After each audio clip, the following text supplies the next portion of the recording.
Sénèque, lettre 90. Éloge de la philosophie. Les premiers hommes.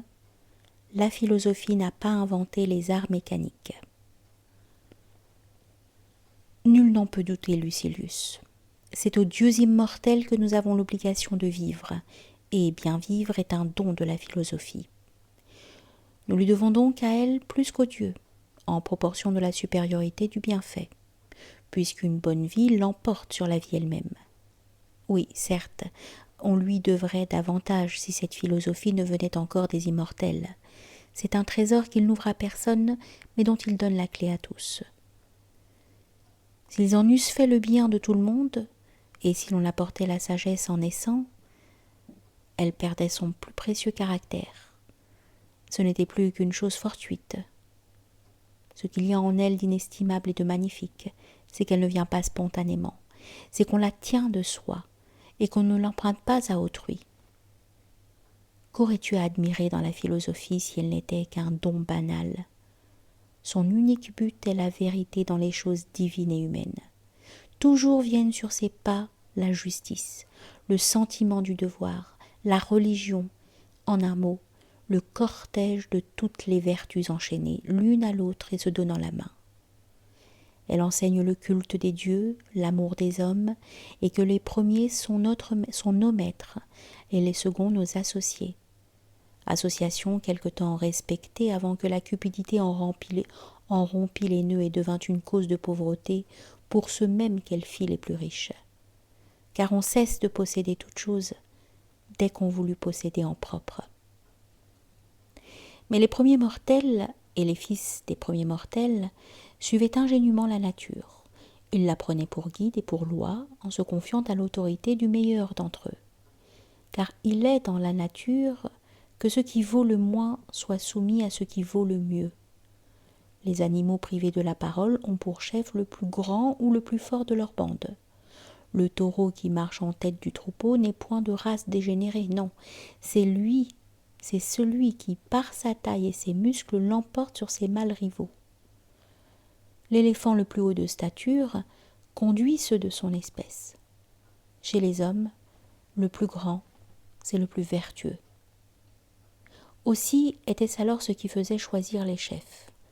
Et la félicité des peuples était la plus grande possible, l'autorité ne se donnant qu'à la vertu.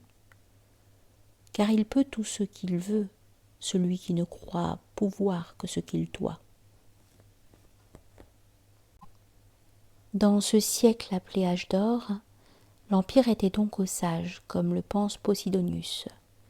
Ils arrêtaient la violence et protégeaient le faible contre le fort. Ils exhortaient et dissuadaient, ils signalaient l'utile et le nuisible. Leur prudence pourvoyait à ce que rien ne manquât à leur peuple. Leur valeur écartait les périls. Leur bienfaisance rendait la société prospère et brillante. Commander était une charge, non un droit.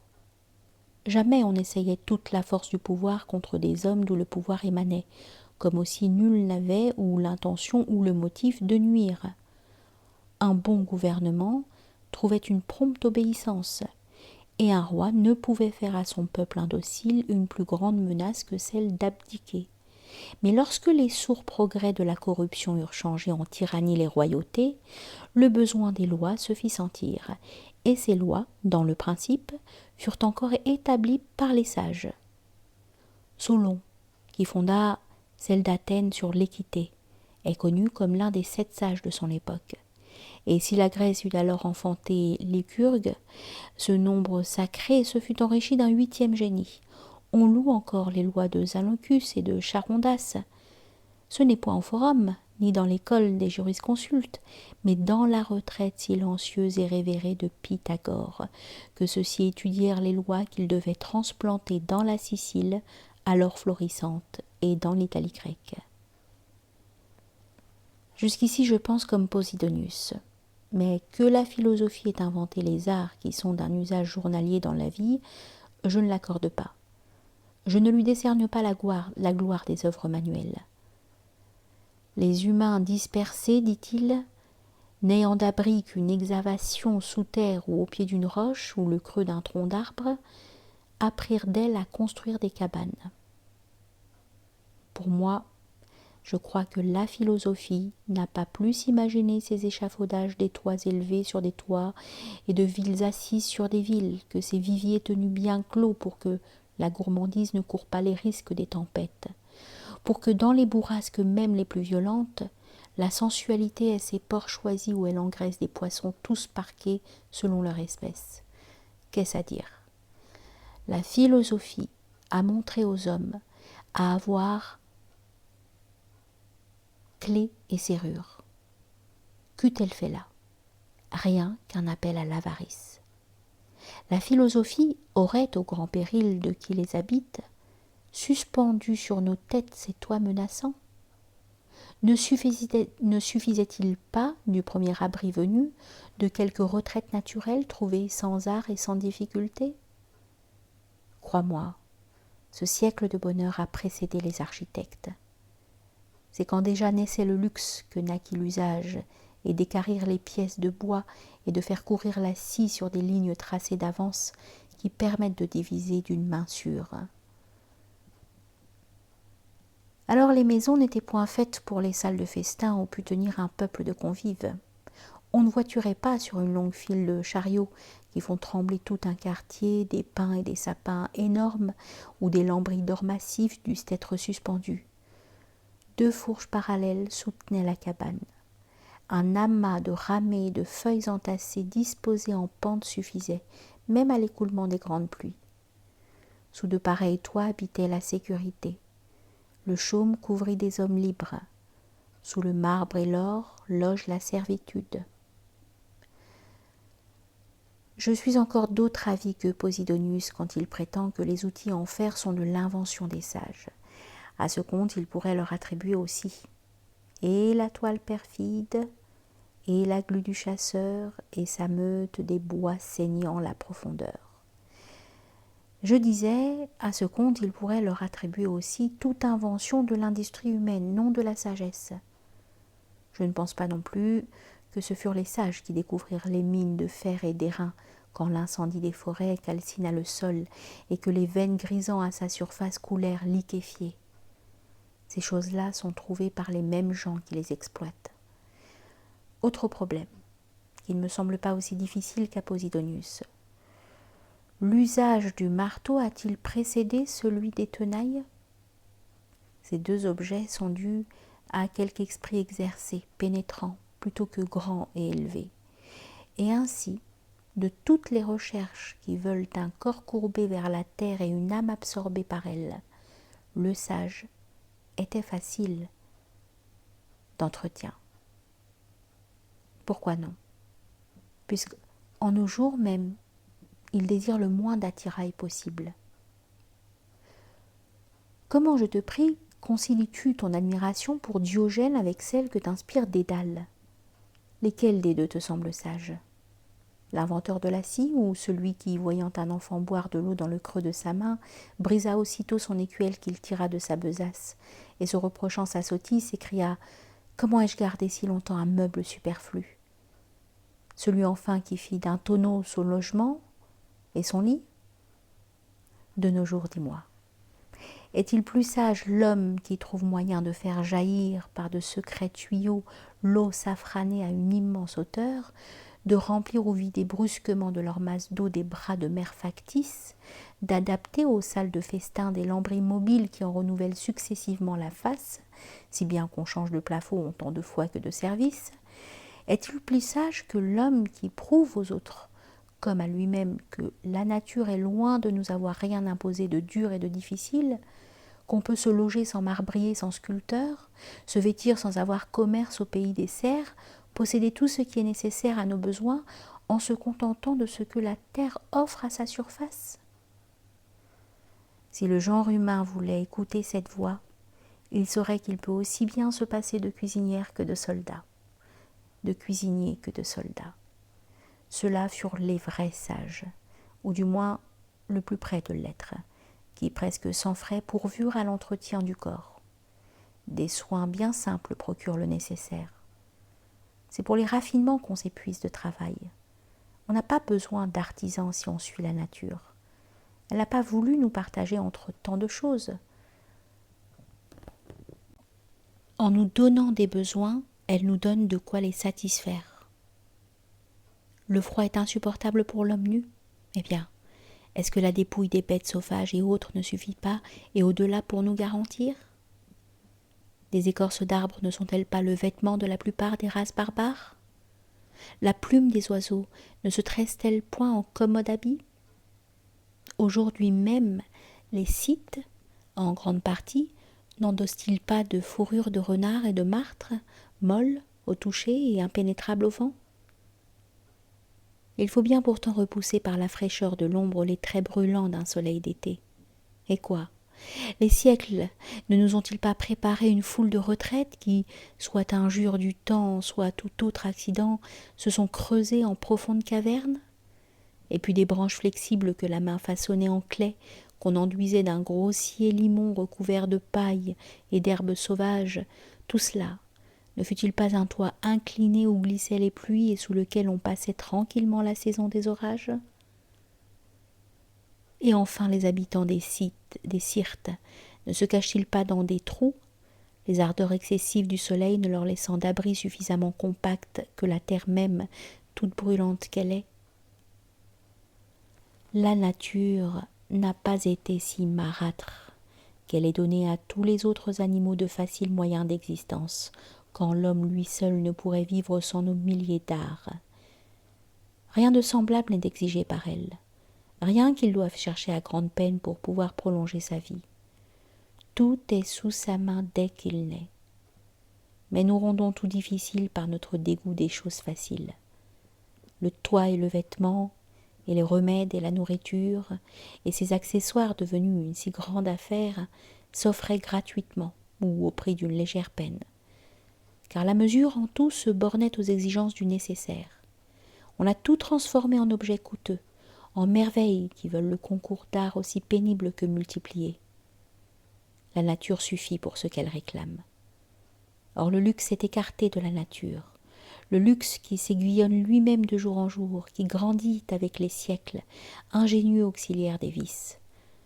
Convoitant d'abord le superflu, plus le pernicieux, il a fini par faire de l'âme le sujet du corps, le valet forcé de vils appétits.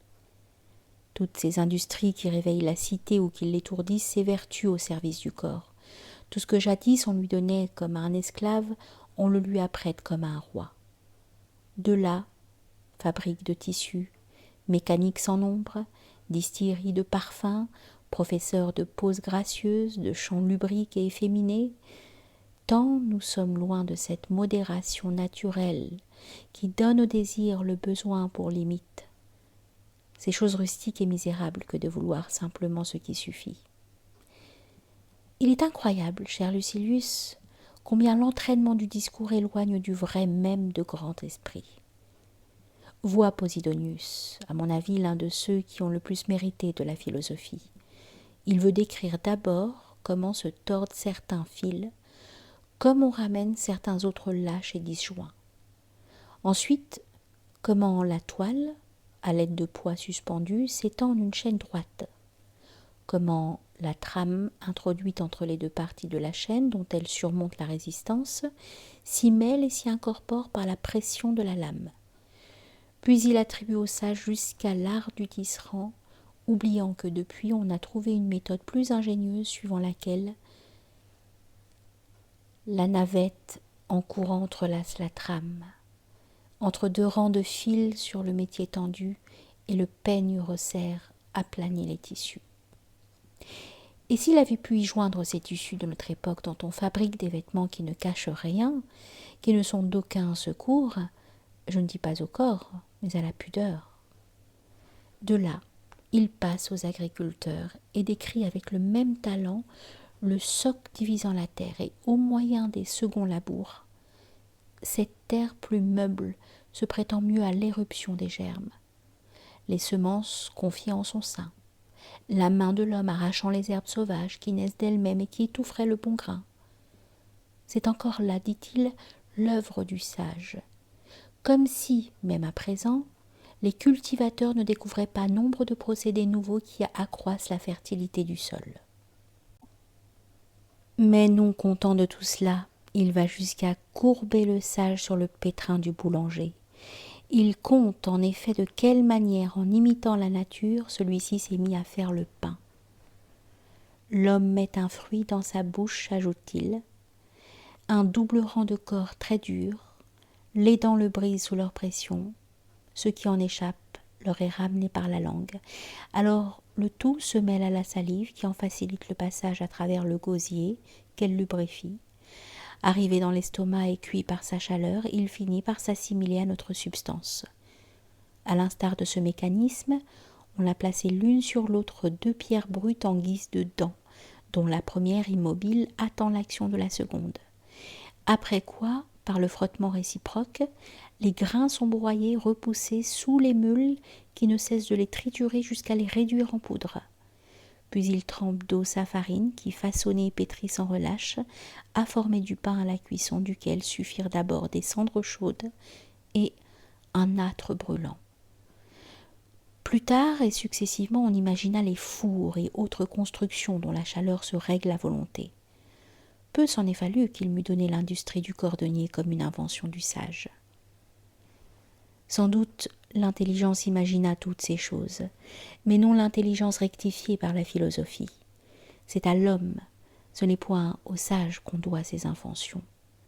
J'en dirais certes autant de ces vaisseaux qui servirent à passer les fleuves et les mers au moyen de voiles adaptées pour recevoir le souffle des vents, et de gouvernails placés à l'arrière pour guider dans tous les sens la course du bâtiment, modèle pris des poissons qui se dirigent à l'aide de leur queue, et par une légère inclinaison, tournent leur élan à droite ou à gauche. Toutes ces inventions, dit-il, sont du sage, mais trop peu nobles pour que lui-même en tirât parti. Il les transmit à de viles manœuvres. Moi je dis plus.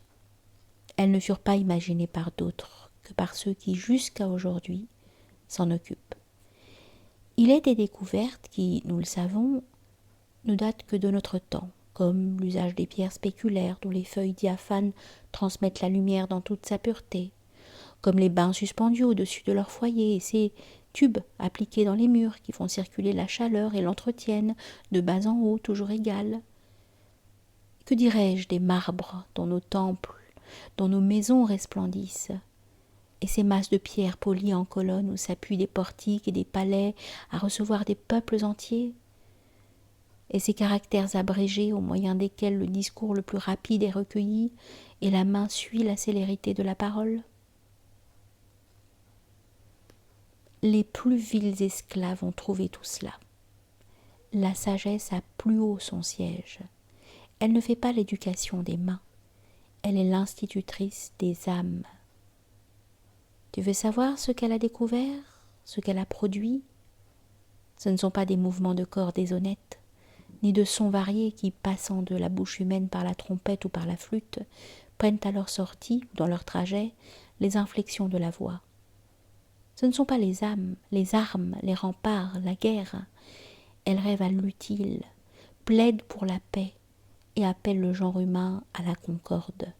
Elle n'est point, non, elle n'est point fabricatrice d'outils pour nos vulgaires nécessités. Quel chétif rôle tu lui assignes. Vois en elle l'artisan de la vie. Elle a d'autres arts sans doute sous sa dépendance, car celle dont la vie relève tient à ses ordres les ornements de la vie.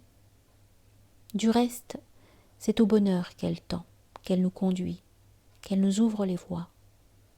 Elle montre ce qui est mal, ce qui ne l'est qu'en apparence. Elle nous dépouille de nos illusions, elle donne la solide grandeur, elle fait justice de la morgue, de tout ce qui est vide et spécieux, ne nous laisse pas ignorer en quoi diffère l'enflure de l'élévation, nous livre enfin la connaissance de toute la nature et d'elle-même. Elle révèle ce que sont les dieux et leurs attributs, les puissances infernales, les lards, les génies, les âmes perpétuées sous la forme de dieux secondaires, leur séjour, leur emploi, leur pouvoir, leur volonté. Voilà par quelles initiations elle nous ouvre, non la chapelle de quelques municipes, mais l'immense temple de tous les dieux, le ciel même dont elle a produit les vraies images et les représentations fidèles aux yeux de l'intelligence. Car pour deux si grands spectacles, les yeux du corps sont trop faibles. De là, elle revient au principe des choses, à l'éternelle raison incorporée au grand tout, à cette vertu de tous les germes qui donne à chaque être sa figure propre.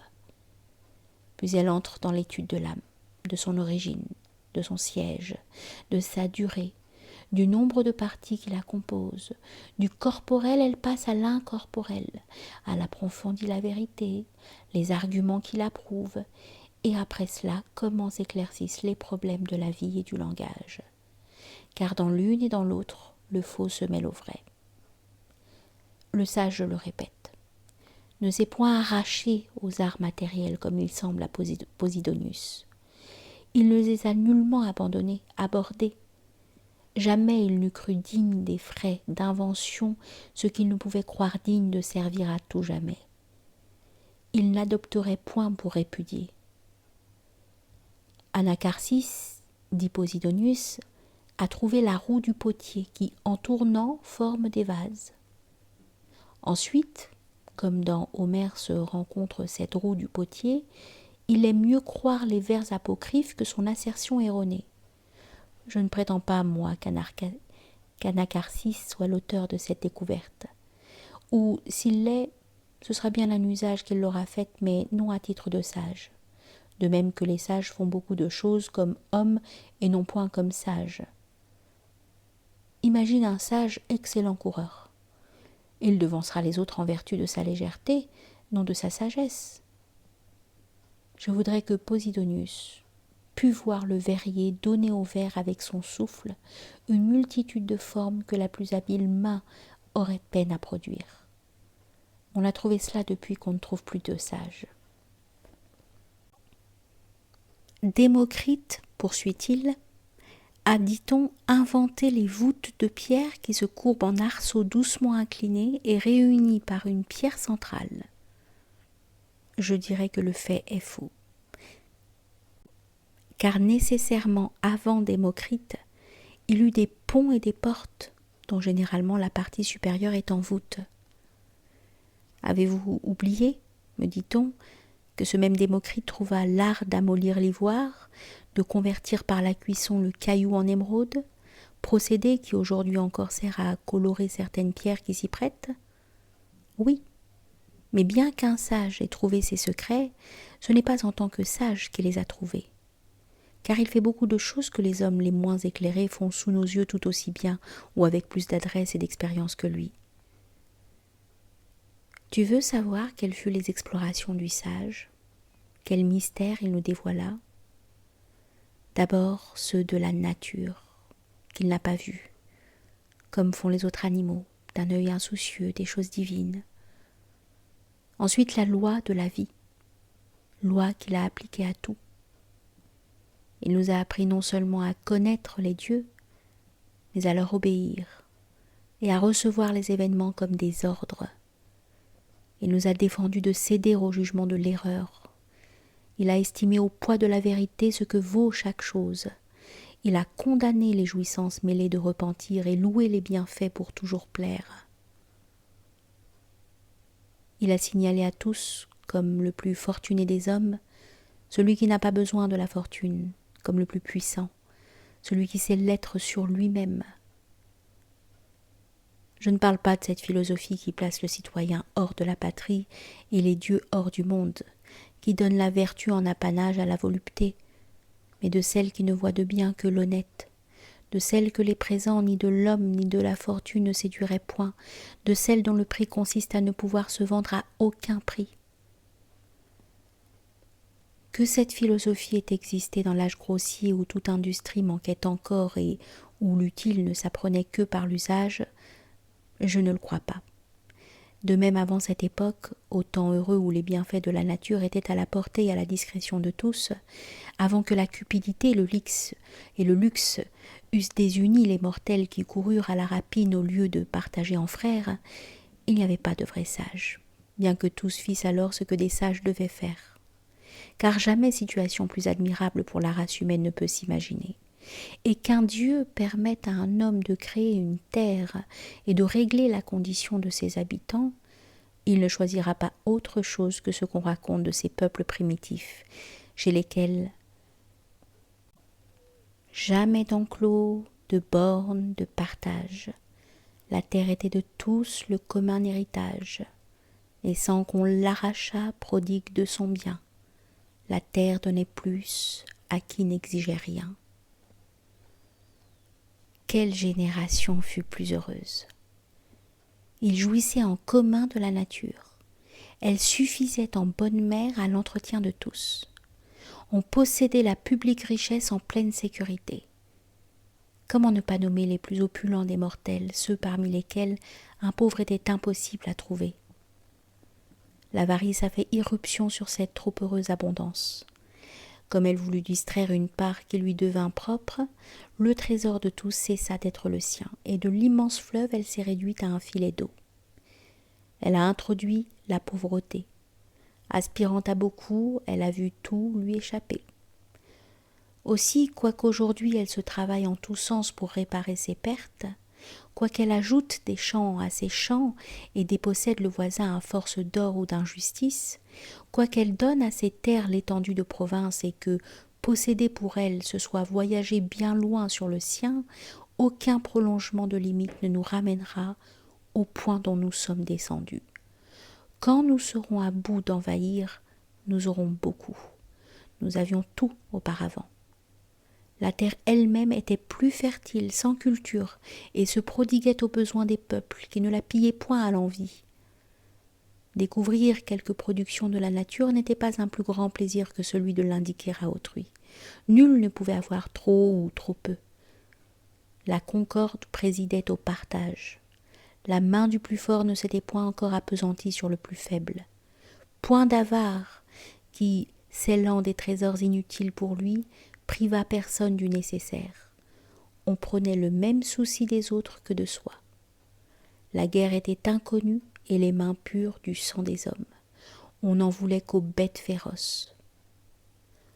Quand l'épaisseur du bocage voisin pouvait garantir du soleil et qu'on bravait l'inclémence des hivers ou des pluies sous l'abri naturel d'un toit de feuilles, la vie coulait paisible et les nuits étaient sans un cauchemar. Tandis que les soucis nous retournent sur nos lits de pourpre et nous réveillent de leurs poignants aiguillons, quel doux sommeil ces hommes goûtaient sur la dure. Ils n'avaient point au-dessus d'eux des lambris ciselés, mais sans obstacle ils voyaient de leur couche les astres glisser sur leur tête et le sublime spectacle des nuits menant au silence la grande révolution du ciel. À toute heure du jour et de la nuit, s'ouvrait pour eux la perspective de cette merveilleuse demeure. Ils se plaisaient à voir une partie des astres décliner du milieu du ciel vers l'horizon, et d'autres, à l'opposite, se rendre visibles et monter. Avec quel charme ils promenaient leurs yeux dans cette immensité semée de prodiges. Mais vous, le moindre bruit de vos plafonds vous alarme, et si entre vos riches peintures quelque craquement se fait entendre, vous fuyez comme si c'était la foudre. Au lieu de palais grands comme des villes, un air pur, circulant librement et à ciel ouvert, l'ombre légère d'un rocher ou d'un arbre, de limpides fontaines, des ruisseaux que ni travail humain, ni tuyaux, ni direction forcée n'avaient profanés, mais qui suivaient leur cours volontaire, et des prairies belles sans art, et au milieu de tout cela un toit agreste, élevé par une rustique main. C'était là une demeure selon la nature, où l'on aimait à habiter sans la craindre et sans craindre pour elle. Aujourd'hui, un de nos grands sujets de frayeur, ce sont nos maisons. Mais toutes belles et toutes pures de fraude qu'ait été leur vie, ces mortels ne furent point des sages, non qui n'aient dû qu'à la perfection même. Je ne nie point toutefois qu'il n'y eut alors des hommes d'une haute inspiration et comme fraîchement sortis de la main des dieux, car il est hors de doute que le monde non encore épuisé enfantait des âmes plus généreuses. Or si elles étaient toutes de trempe plus forte et plus aptes aux travaux, elles n'avaient point toutes atteint le point suprême. La nature, en effet, ne donne point la vertu. C'est un art que d'y arriver. On ne cherchait pas l'or, ni l'argent, ni les pierres transparentes dans les abîmes fangeux de la terre. On épargnait l'animal inoffensif, tant l'homme était loin d'égorger l'homme sans colère, ni crainte, pour le seul plaisir d'un spectacle. Il n'avait point encore de vêtements brodés ni de tissus d'or. L'or n'était point sorti des mines. Pour tout dire enfin, son ignorance faisait son innocence. Or la distance est grande entre ne pas vouloir et ne pas savoir faire le mal. Il lui manquait la justice, il lui manquait la prudence, la tempérance, le vrai courage. Il y avait quelque image de ces vertus dans leur vie d'inexpérience, mais la vertu n'est donnée aux âmes qu'après la culture et la science, et quand d'assidus exercices les ont perfectionnées, nous naissons pour elles, mais sans elles. Et le meilleur naturel, avant qu'on ne l'instruise, est un élément de vertu, mais n'est point la vertu.